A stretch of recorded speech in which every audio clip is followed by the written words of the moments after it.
Welcome back to your weekly dose of Archifacts. I'm your host Ahmed Mohamed. And I'm Zayan Maqsood. In today's segment, we're going to be talking about the future of architecture. Okay, that's an interesting subject. The world changes quick. People change quick. Their ideas change. Their needs change. Technologies advance too. And for all of these changes, industries obviously need to change. They need to cater to such changes. 100%. For this exact reason, you talk about sustainability. Sustainability is such a simple concept. A few years ago, did anyone know about it? Not really, I don't think. Today, everyone's talking about it. Everyone. That reminds me, sustainability. In my university, they stopped using tissues all in the name of sustainability. They even stopped using plastic straws, for example. It's these little changes that change the... Sustainability is an idea, a concept that has been advanced for today's day and age, today's people. It's a new idea that they follow. Now the thing is, the university, it's making an innovation. It's changing to cater to it. So for the same reason, every industry has an innovation of its own. In the same way, what I was thinking about, take something as simple as cranes. Yes. In history, it could have started off as a simple pulley. Today, it's not a pulley. It works off hydraulics, there's machinery that goes into it. It's such a complicated piece of equipment. Yeah, there's like layers to it. We could have just started off as simple as a pulley, but right now, like, as a crane, it's very like advanced. I'll be honest. The same way, I was walking home a few days and I looked at a crane. Now, when you think of a crane, what do you think? You just think of it like shifting a few objects, a few equipment. Yeah, some equipment being moved from one place to the other. Exactly. Not that deep, is it? Yes, it's not. But right now, what I saw actually shocked me. I saw it move an entire block. A whole block? A block of what? A block, I mean like not a block of cement, a block of another material. No, I mean a block of a home, a block, a literal floor. A ready-made one already? Yeah, pre-made. A literal ready-made home. What do you mean a ready-made home? How is that even possible? It's literally as simple as this. All they're trying to do is instead of coming to the site and building from scratch from the ground up, all they're doing is off-site, they're making small pieces of the structure, coming to the site and putting it together. So what you're saying is, it's like Legos? Literally like a Lego, yeah. So you're saying they're making different blocks, and then on the side they're building it together like how you'd make a Lego piece? Yep, exactly like that. Oh, okay. I think I understand the concept now. For our international audience, think of it this way. It's like stacking tissue boxes and it being connected with tape. It literally has no foundation. It's like taking a ready-made building and sitting on the site. The concept we've been discussing so far is known as modular construction. I'll make one correction to what you've said though. It's not as simple as just laying a building on a site. When you go back to your previous example of Legos, it's not like you make the Legos directly on the floor or the table, do you? No, you don't. Exactly. You make it on a base plate. It's something that the Legos fit exactly upon. Okay, you know what? I get it. Modular construction is slightly different compared to traditional construction methods. For example, in normal construction, the building is constructed on the site after the foundation is laid.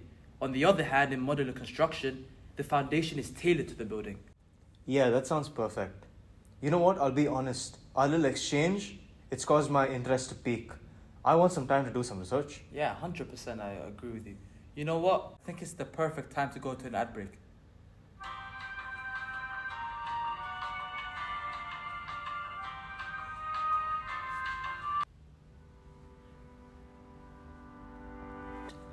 This show is brought to you by Elite Construct. Hey listeners, ready to elevate your construction game? Say hello to Elite Construct, your one-stop shop for all things modular. Volumetric modular construction. Fully customizable building blocks manufactured off-site for rapid assembly. Panelized modular construction. Prefabricated panels for efficient construction, ensuring quality and speed. Hybrid modular construction. Combining the best of volumetric and panelized methods for versatile building solutions.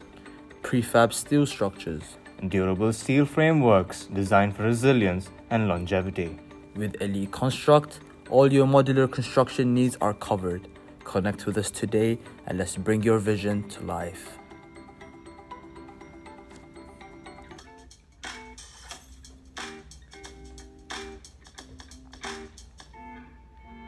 Welcome back from the ad break. We've had a lot of time to research, didn't we? We sure have, and we have a lot to talk about too as well. Zayan, would you like to start? Yeah, you know what? I'd love to. So before the break, we were talking about modular construction, weren't we? Yeah, we were. And the sponsor had a lot to say about the types of modular constructions. Yes. So that ties in to what I'm going to talk about next. The types of modular buildings. Modular buildings can be either temporary or permanent. And you know what this ties back into? The type of foundation. This is exactly what you were talking about. It's tailor-made for the building depending on whether it's temporary or permanent. Yeah. And depending on whether this is temporary or permanent too, you choose the type of material too. It's all linked. The foundation, the material, the permanence of the building is all linked. 100%. Yeah. So when we speak about the permanence of the building, long-term modular structures are very cheap. What do I mean by cheap? Do you want to elaborate? Yeah, for sure. It's such an interesting topic when you say cheap. It's not cheaper than a temporary solution, obviously. When you make a temporary structure and a long-term permanent structure, it's two different things. The cost is obviously higher for the permanent one. But when you compare it to the traditional form of construction, the permanent structure is much more cost efficient. It's easier to maintain, easier to fix. It fits the needs of the customer so much better. It's just a better option. So it's much cheaper, it's very adaptable, it's easy to set up, and it's like great to expand with. It's very versatile. 100%. It's the best investment in the long run. 100%. I understand where you're coming from. So I would like to talk about temporary modular structures. It has a short-term use, for example, in case of a natural disaster, for storage of medical supplies, for literally entire medical camps. It can entirely be made of these temporary structures. It's portable, which means it's more mobile. It's also very cheap in building cost. And you know what? It's sustainable. Love that. I feel like it's time we see this from our perspective. As upcoming architects, isn't it important that we consider our course in such a concept? It makes sense to see this from our perspective. Why don't you start off with just listing some of the pros and cons? We could go first. Okay, the first that came to my mind is, which is a pro, it's design flexibility. It offers us architects a wide range of design possibilities, which allows us to be more creative and innovative. You know what? Off the bat, I'd love to counter that. Oh, come on. It doesn't sound right to me, honestly. Like, sure, it's great for the architect because it's a simple design. But what if you want to go all out? What if you want to make something like Zaha Hadid? It's just not the same thing. It might be cheap, sure, but it's just not the same level of design work. Anyone can say from two different perspectives. I think we need to agree to disagree. Another pro is that it's very time efficient. And the way it's very time efficient is by reducing labor on the site, which allows projects to be completed faster and minimizing delays. It's also high in quality because it's in a controlled factory environment. Yeah, I'll agree to that. Among the other pros could be how I said before. It's cheap. It literally is cheap. It's such a great point. I love that.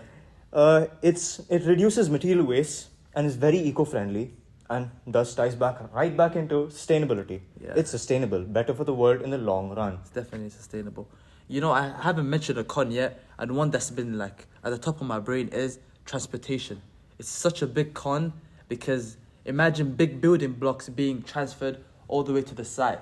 I feel like it can take a lot of transportation costs, which is a very big issue. Yeah, that could be a concern. One main con in my head would be the perception of people. It's something that you'd find very hard to get past. People's minds are hard to change. People are stubborn. Exactly. They just don't get past their old traditional ideas. Yes. Try convincing your parents to do something different. They won't agree. Yeah, I promise you they won't. But like the last con that's on my brain is regulatory compliance, which is different building codes in different regions, which can make it harder for the building to be built because of different codes and, you know. Yeah, that would be a concern in the long run too. Since we mentioned sustainability so many times, I think it's fair to mention the sustainable city, which, funny enough, uses modular construction techniques. Dubai always has been ahead of its time though. It's always had visionary leaders who have pushed for excellence in such topics. It's just been pushing for goals like sustainable development. Yes. Between 2009 and 2015 was a time when they pushed for excellence in all such concepts.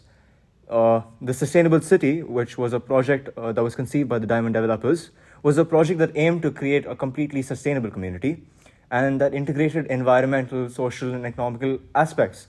It used the concept of modular construction to make it easier and like a faster paced project. Since then, Dubai has mastered the use of such innovation. This is the best example of modular construction. I think it's time to wrap up this episode. Make sure to like, comment, subscribe. I've been Ahmed, And I'm Zayan. and we hope to see you next week.